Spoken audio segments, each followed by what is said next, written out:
మత్తయి సువార్త 16వ అధ్యాయము.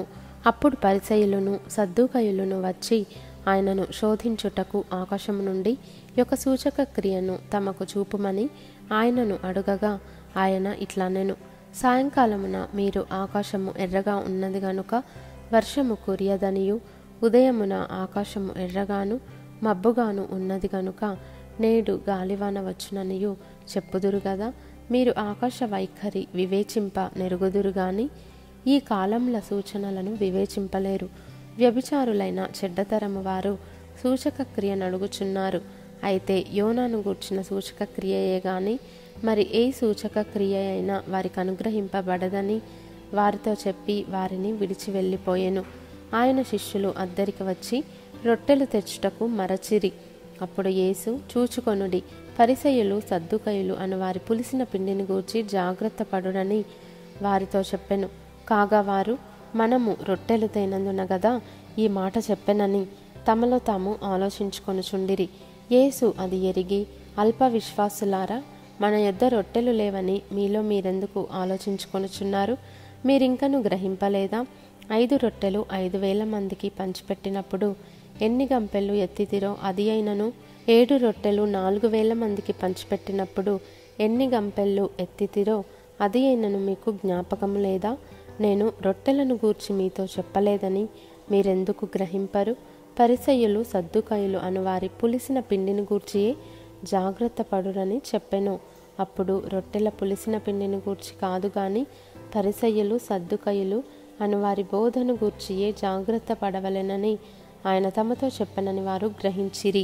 యేసు ఫిలిప్పుదైన కైసరయ ప్రాంతంలోకి వచ్చి, మనుష్య కుమారుడెవడని జనులు చెప్పుకొనుచున్నారని తన శిష్యులను అడుగగా, వారు కొందరు బాప్తిస్మమిచ్చు యోహాననియు, కొందరు ఏలియా అనియు, కొందరు ఇర్మియా అనియు, లేక ప్రవక్తలలో ఒకడనియు చెప్పుకొనుచున్నారనిరి.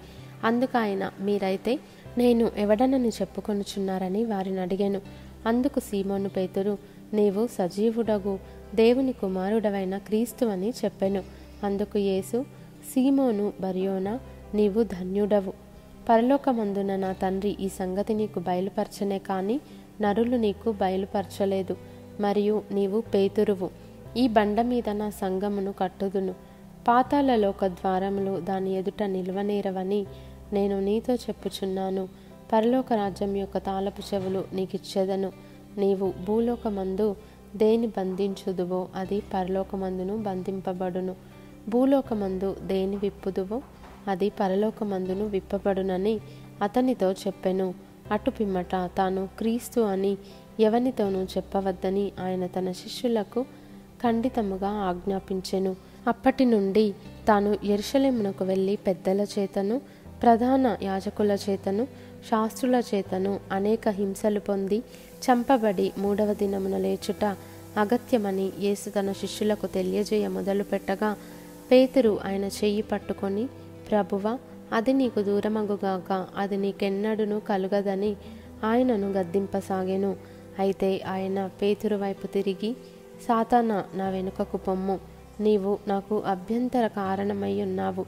నీవు మనుషుల సంగతులనే తలంచుచున్నావు గాని దేవుని సంగతులను తలంపకయున్నావని పేతురుతో చెప్పెను.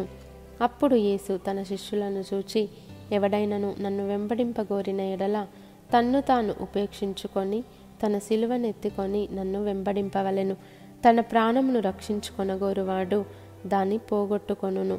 నా నిమిత్తము తన ప్రాణమును పోగొట్టుకొనువాడు దాన్ని దక్కించుకొనును. ఒక మనుష్యుడు లోకమంతయు సంపాదించుకొని తన ప్రాణమును పోగొట్టుకుంటే అతనికేమి ప్రయోజనము? ఒక మనుష్యుడు తన ప్రాణమునకు ప్రతిగా నేమి ఇయ్యగలడు? మనుష్య కుమారుడు తన తండ్రి మహిమ గలవాడై తన దూతలతో కూడా రాబోచున్నాడు. అప్పుడు ఆయన ఎవని క్రియల చొప్పున వానికి ఫలమిచ్చును. ఇక్కడ నిలిచియున్న వారిలో కొందరు మనుష్య కుమారుడు తన రాజ్యంతో వచ్చుట చూచు వరకు మరణము రుచి చూడరని నిశ్చయముగా మీతో చెప్పుచున్నానెను.